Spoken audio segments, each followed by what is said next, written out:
Ngayon po ituturuan ko uli kayo kung paano po gumawa ng masarap na banana Q si kabukid.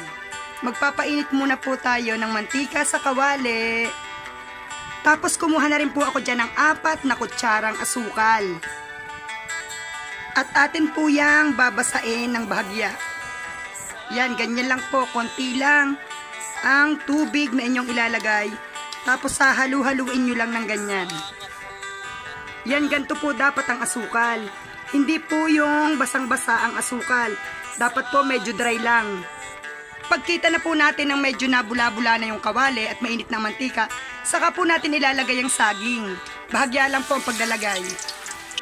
At dapat po din yung bahagya lang ang apoy para po maluto yan hanggang loob ang saging na yan.